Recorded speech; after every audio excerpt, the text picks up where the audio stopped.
After reviewing some of the audio and thinking about the slides, I think there were a few key details that may not have been directly communicated, and I want to make sure that everybody's ready for that December 7th training.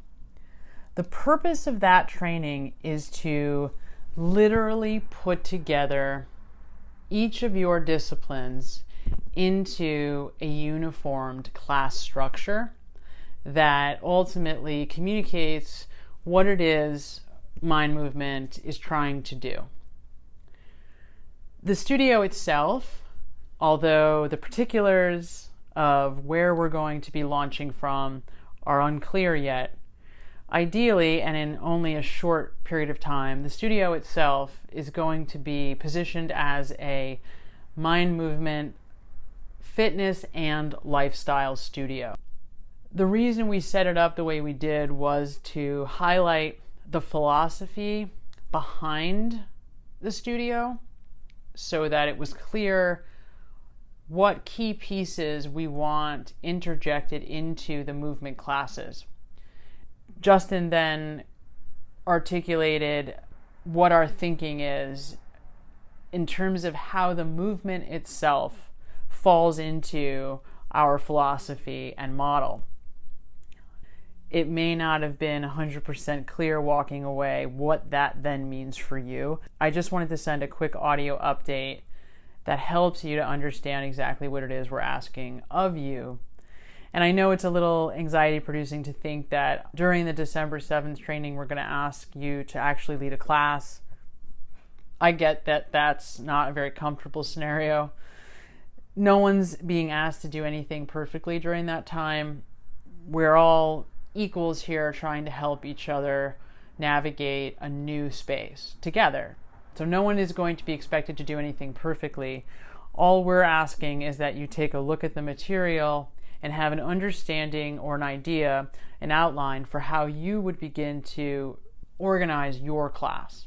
I want to just walk through. I sent the slides. If you didn't get them in an email, they are in Basecamp in the movement folder under docs and files.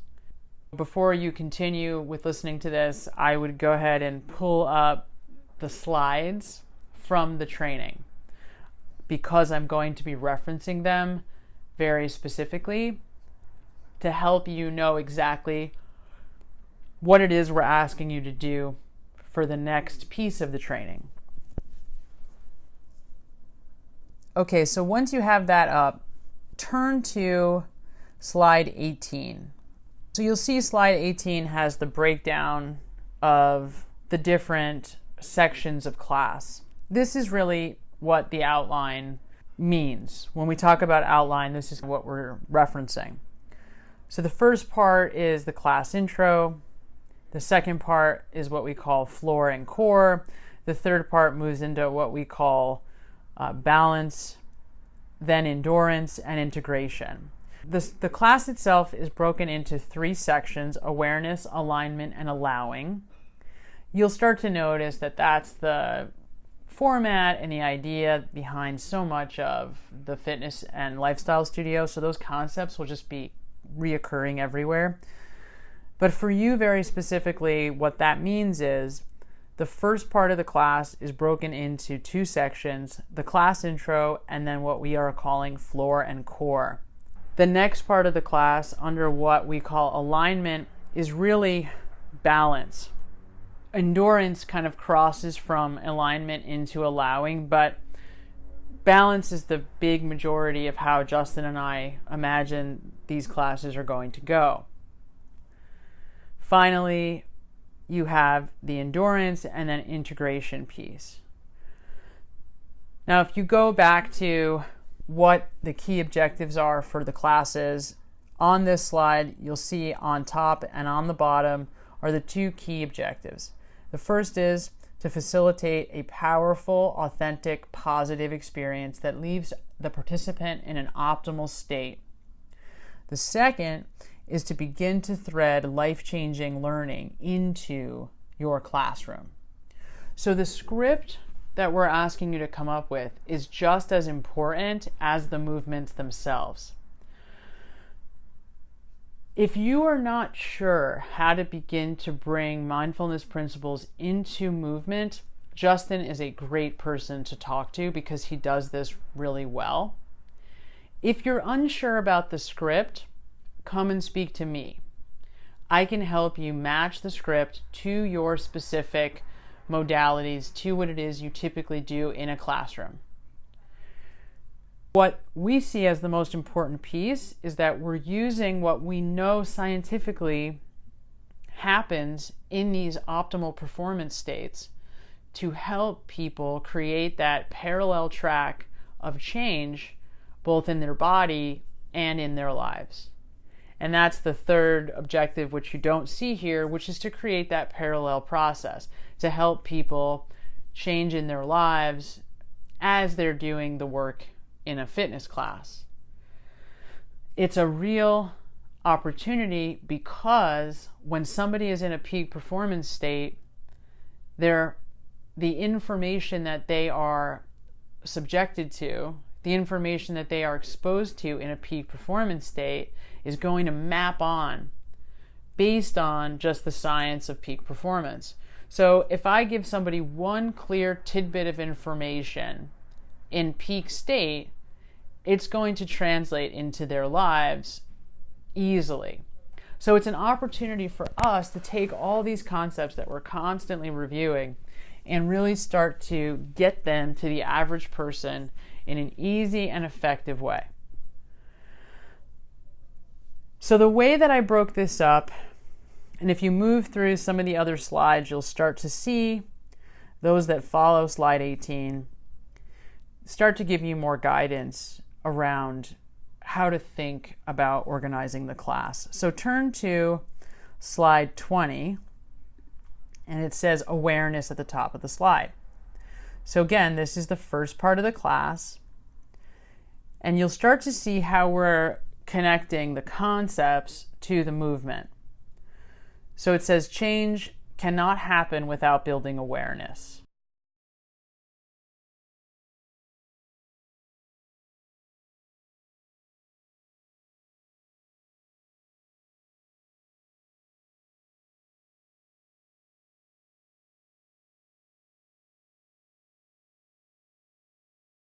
The beginning of the class, that class intro, you have flexibility about how you introduce these concepts or how you walk somebody through the beginning of their class.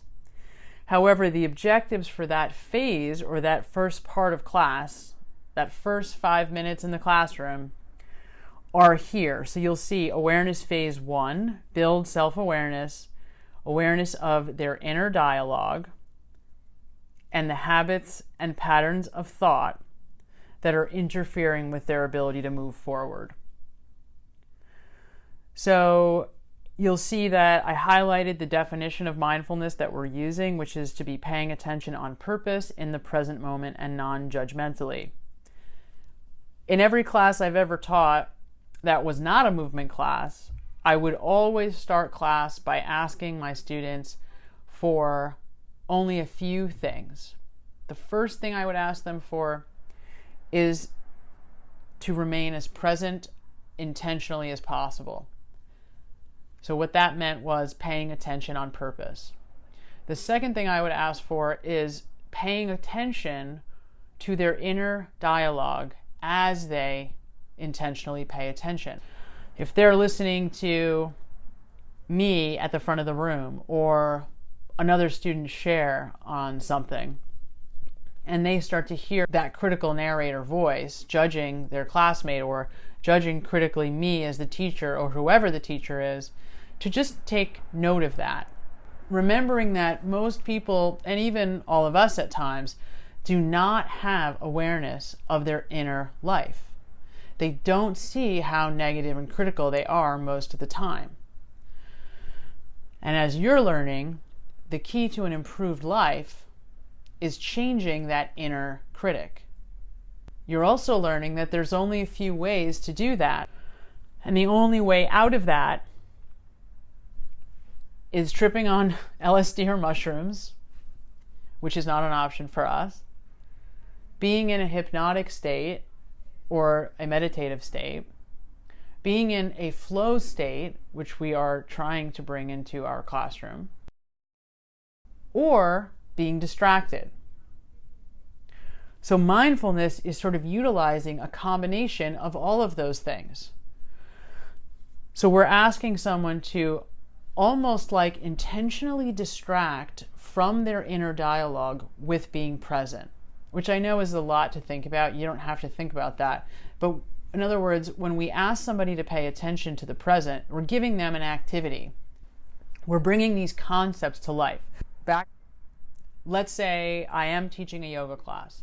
I could have them come in, lay down on their backs in a shavasana, or start out in child's pose, and have them breathing while I then begin the script for the class. Now, the script for the class needs to manage the expectations of the students as well as match to each section of the class. You'll see on slide 25, this is not a fantastic intro, but it has those two parts. So it asks you, it says manage their expectations. So part of what we have to do as we begin each class is manage the expectations of the students. If we don't do that, we set ourselves up to have somebody be really unhappy with what we're doing because their expectations were just something different from what we're offering. So we just really have to make sure that we ground everybody with expectations. And we're going to do that in two ways. We do that on the front end by listing our class correctly, who the teacher's going to be, what level class it is, whether there's music or not music. We manage it in that way, but then when we get to the class, we manage expectations by going through and naming some of the details of what we're going to be doing. So for example, welcome to your Mind Movement 90-minute yoga flow class. My name is Samantha Beningo. I'll be your guide for the next 90 minutes. You see there, I said 90 minutes twice, just in case somebody missed it the first time. And you'll notice that everything we're doing in these classes is intentional. There's never a moment of, where I'm not thinking strategically about how I'm formulating the class structure. So then I say, we will begin class today lying flat on our backs, head towards the mirror, feet hip width apart. Close your eyes, bring your awareness into the room. Now, if you were at the training, you remember me saying, it is your job at all times as the leader to lead. You need to be as directive and clear and communicative and descriptive as possible. Because this is not a group of people who know each other. They do not know what to do. It's not like they've been coming into this room for the last 3 years knowing exactly what you're going to say. They have no idea what's going to happen. So when that happens, when that environment, when we're in a new group, we look to the leader to tell us what to do. That person is you in this situation. And so it matters more that you pretend to be confident than it does that you know what you're doing. And I know that sounds terrible, but that's the truth, because my safety being in your hands is the number one most important variable. And I mentioned in training, for anybody who didn't hear it, I go to a beginner's studio, and there's been plenty of times where the teacher makes big time egregious mistakes in calling out very easy postures or gives bad information or bad cues to the students. But because it's a beginner studio, nobody notices, except for maybe a couple of us who, are also teachers or who are people who've been doing yoga a lot longer. But the way that they sell it, like they know what they're talking about, nobody blinks an eye. It really doesn't matter at the end of the day whether you know what you're doing, as long as you sound like you know what you're doing. And that's the key piece, because when you sound confident, I feel more comfortable. I feel like, all right, this person knows what they're doing, and my safety is really more important than anything else. So as you're setting up the beginning of class, your main objective there is to manage my expectations, be very directive, be very clear, and very confident. And you'll see that on the top of slide 25.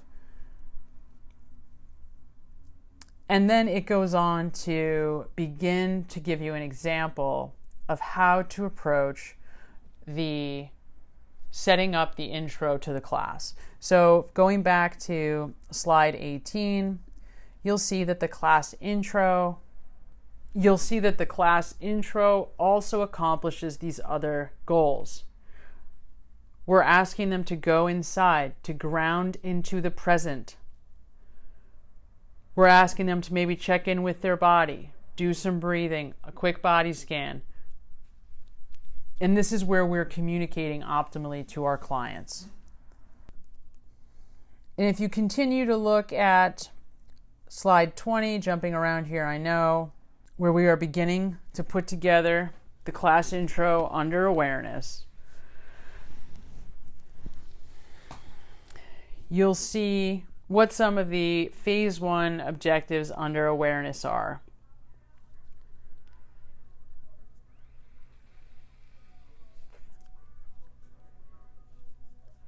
They are to get present, to connect them to breath, to state what it is their purpose or your purpose for class is.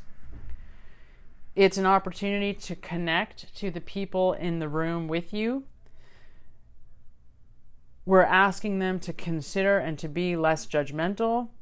And we're asking them to begin to play with this idea of seeing life the way they want it to be rather than the way it is. We're asking them to go from the problem orientation to the solution mentality. And then you'll see that it goes on to list other ways to do that. So you have all these different suggestions. You can use different metaphors that we've talked about, visualizations, guided meditation. You can use mirror work, or use mirror work by having them use the mirror of the mind, which we can talk about. You can have them do a relaxation guided meditation, a guided breathing exercise, a grounding exercise, a safe place exercise, which is listed. So if you need to know what those, if you're not sure what a safe place exercise is, take a look. So there are these exercises here. Take a look at them. If you have questions, we're happy to help. Then you have the awareness phase 2, which we called floor and core. And this is all about building self-esteem or self-efficacy, strength, rewiring someone's beliefs, and gaining confidence. So how do we do that? We're using this metaphor of core work as more than just sit-ups, but as the idea that we're actually working someone's core, who they are at their core sense of self. And you'll see here we used, in the example on slide number 22, it says, how do we do that? And if you look through the script example, we start talking about the mantra, if I can, I must. And that's something that's super easy for us to imagine, because how many times have we been in a class environment or even on our own doing some type of sit-up-like exercise or ab exercise on the floor, and there's always a situation there where, do 2 more, do 3 more, do 5 more, can you do 10 more? Especially as trainers, you guys, I'm sure, are well versed in that. So this idea that if I can, I must, and helping our clients embody that concept. If I can, I must. so that they're seeing the results that they want so desperately, because they're pushing themselves past where they think that they can go. And that's exactly what it's going to take for our clients to succeed in life. All it would require is a few sentences from the instructor to tie those concepts together directly. So we're not doing anything that doesn't feel organic, because they're already on their back doing an ab exercise. Inevitably from doing this a very long time, people are going to get tired. They're going to fall out. They're going to want to give up. So being so well versed in that already, the only difference is just adding this concept of if I can, I must, and helping them to embody what that means, and then drawing that direct translation to their lives outside. So as always, think of this as, what would you need to hear in a classroom environment for you to learn something, to get something out of this class, and to take it with you in your life outside of class? So now we get into part 2, alignment. We think of this as the largest portion of the class percentage-wise. Alignment, as Mind Movement teaches it, is all about honesty with self and being present, the mind and body being in the same place at the same time. This is what the concept of being in the zone is all about. Being completely present in the space, trusting that your body is going to move seamlessly while you're present. So this is sort of the Derek Jeter phenomenon. Full trust as I step to the plate that my 3,000th hit is going to be a home run. How do I do that? I do that by not psyching myself out, by not thinking too much about what I'm doing, but by trusting that I can achieve what it is I want to achieve. So alignment is all about living our best lives. Now, most people are not honest with themselves about what that even means. Most of us are going to settle for what we think is certain or most likely and most possible, rather than even admitting to ourselves what it is we really want. And what we're trying to do is help our clients begin to get honest with themselves and start to see that it's okay to ask for what they really want, and then be willing to do whatever it takes to get there. So, the concepts in this phase are strength, coordination, and balance. So this is all about, how do I get the power to bypass those beliefs that interfere with my ability to get what I want? Now, from doing a ton of yoga and being in balancing postures, what I learned is really interesting. When I first started in yoga, I didn't have the strength, the body strength, to be able to stay in these postures, with anything more than just sheer willpower and some ability to balance. But I didn't understand why I would fall out a lot. And of course, I would fall out a lot because I didn't have the core strength, number one. But number two, because I didn't understand that when my eyes moved, my body moves. So having that singleness of focus. I also inevitably would start thinking, because, it's like, don't look at the elephant in the room. I would say to myself, stay focused so that I could balance, and then inevitably, of course, would fall. Because I didn't do that. I started psyching myself out. So there's this moment in balancing where you need to be utterly present and kind of avail yourself to just being in order to maintain the posture. Now, what I've noticed as I've gotten better and a lot stronger, some of the most challenging poses on the planet I can get into on one foot without even for 1 second questioning whether or not I'm going to fall. It's fascinating because when I used to do this pose, dancer's pose, before I could do a king dancer's pose, or before I could get my foot behind my head, I would fall all the time. So the only thing that really changed is my confidence and my belief in my ability to do this without falling and to do it seamlessly. So now it's like I can get in and out of this posture very, very easily, simply because I know that I can, and I have full faith and trust in my ability to do that. So these are lessons that we learn when we get stronger and we go through the process of balancing and movement and these classes, and when we stay the course, that translate perfectly into the world as long as somebody's drawing me that picture. And it doesn't take much. If we're talking about one sentence, really just saying, can you challenge your beliefs? Can you challenge a belief in here? And if so, how does that translate in your own lives or in your own life outside of here? And remembering that as we go through this whole outline the entire time, our heart rate is starting to rise, we're elevating, class is getting harder, cardio is becoming more of a factor. A very easy way to start to activate balance, if you are teaching yoga, for example, is just to bring up the bandhas, activating Mula Bandha or Uddiyana Bandha. Now, for those of you that are not yoga instructors, right, you just very simply tell somebody to, activate their core, whatever it is. The point being that just by doing that in any movement, no matter what it is, you're bringing strength into it, bringing strength into the equation. And balance is fascinating. It doesn't necessarily mean you have to be on one leg. It can mean all kinds of things that are specific to your discipline.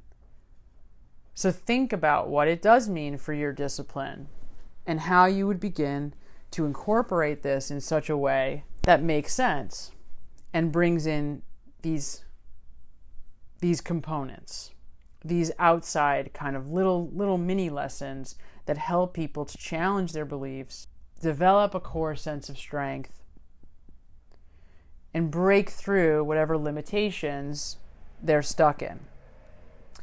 Justin and I also talked about landing in this alignment phase in the power pose position. In yoga, again, very, very easy. Mountain pose is a power pose. It's a place you typically come back to 80 times in a flow class. So not hard to bring into a yoga class. Pretty much mountain pose is threaded into every single posture in yoga. And that means that every single posture in yoga can be considered a power pose.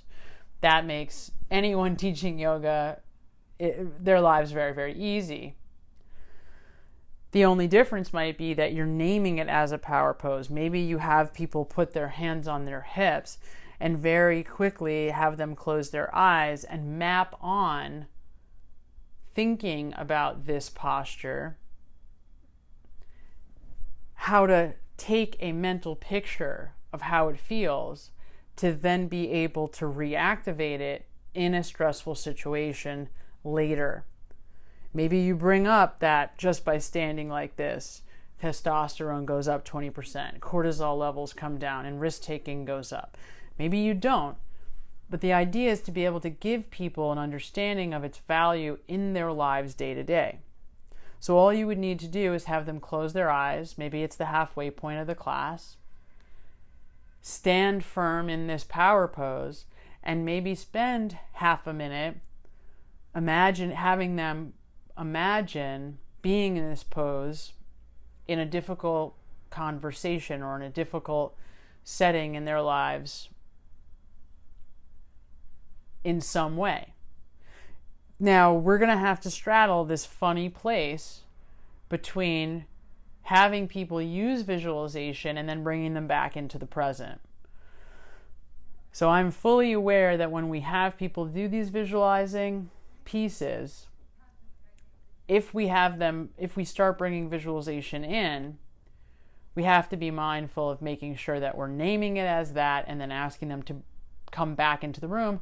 Or maybe we don't tie it so specifically to anything in the future or in the past, but literally just ask that they map it on for a later time when they need that extra boost of confidence. This might also be a place where you bring in like the yes mantra or something that people can very, very simply implement so that when their mind starts to wander, when they start noticing that they're competing with the person on their right or left, when they start judging themselves or jumping into the past or future while in class, just a note here, and in advanced classes, you can offer more choices. So this conversation right now is really specific to level 1, a level 1 class. But as we get more advanced, the conversation certainly can get more advanced. And then the third part of the class, the allowing part, really start to pick up the pace on challenging limitation. So we're really allowing the real you to shine through, allowing yourself to embody who you are, embodying the sense of authenticity, allowing ourselves to feel good, be positive, optimistic, and happy. So we're doing a lot of smiling here. Be willing to push themselves past where they normally go. Now, I wanted also to mention here, this is where we might be using high intensity interval training. So we're trying to get the heart rate up here to its peak point in class. We also want this to be difficult.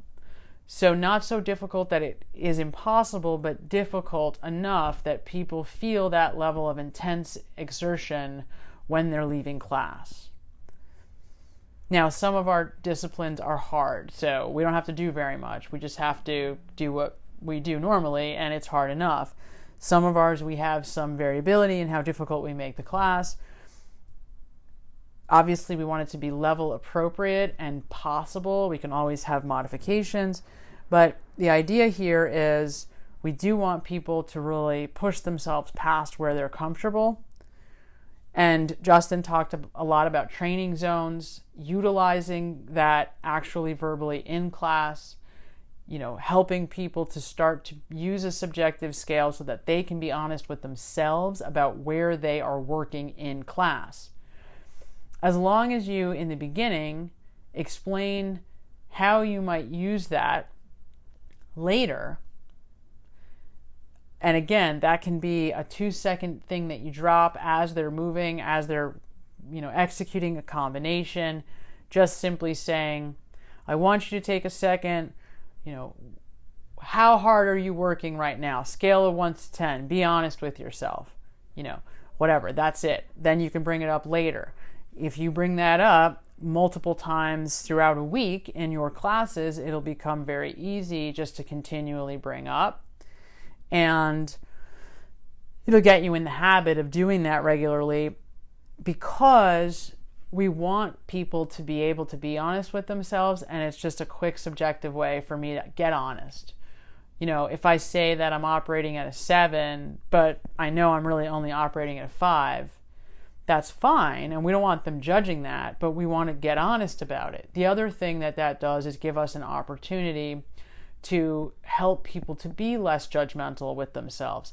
If they're only at a 5 today, maybe there's a reason they're at a 5, and maybe today the thing that they're working on is not beating themselves up for not doing it perfectly, or taking it easier. Maybe I've gone 5 days in a row and today's a light day for me, and being okay with only operating at a 5. So it's just a way to develop more language in a class that's simple and easy and effectively moves their mind in the direction of where it is we're trying to get it. You'll see here that, again, we're teaching them how to match posture with positive emotion. Justin had a great example of this in the training. He had his arms up and just started to say, I won.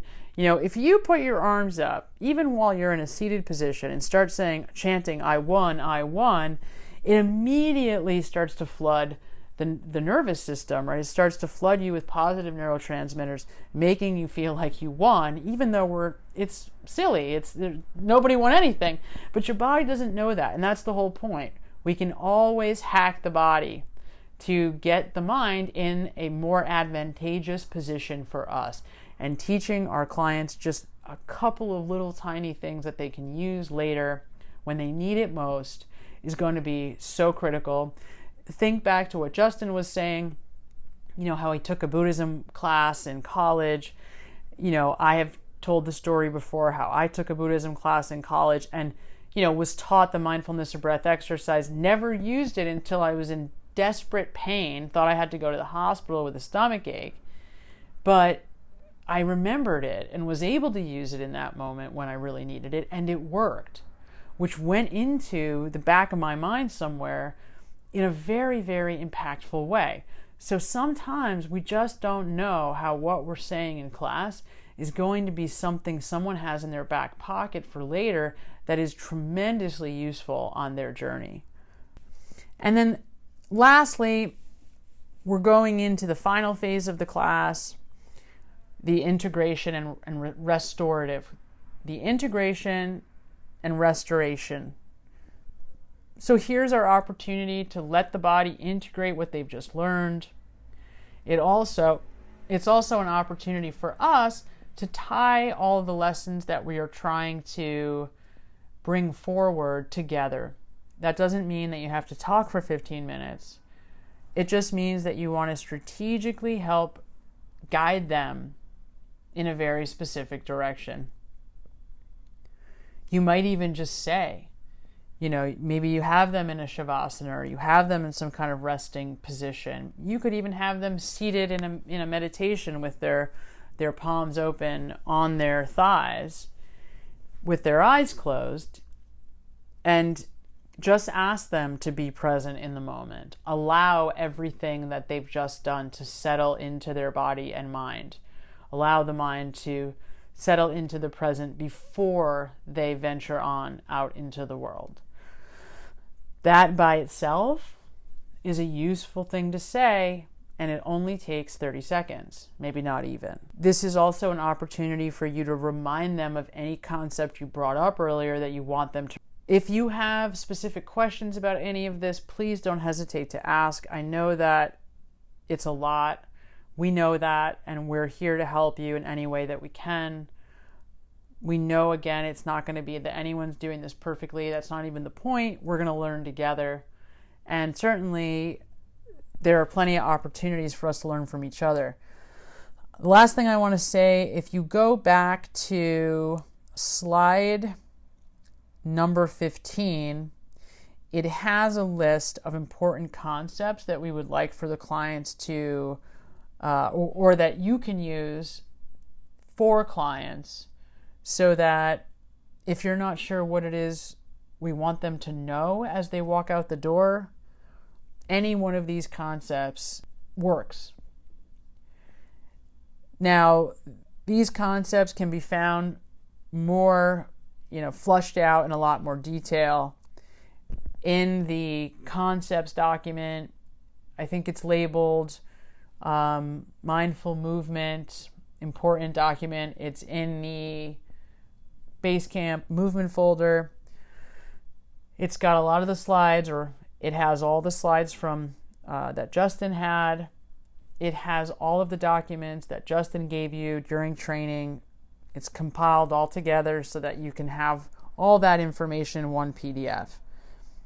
If you have any questions, if you're not sure what any of this means, definitely let us know, and we're happy to help. If all you did was study that key concepts document and nothing else, you've got plenty of material for the next year. So that key concepts is the first couple of pages of that important information document I just mentioned on Basecamp. Okay, guys, thanks for your time and thanks for listening. Good luck, and I'll talk to you soon.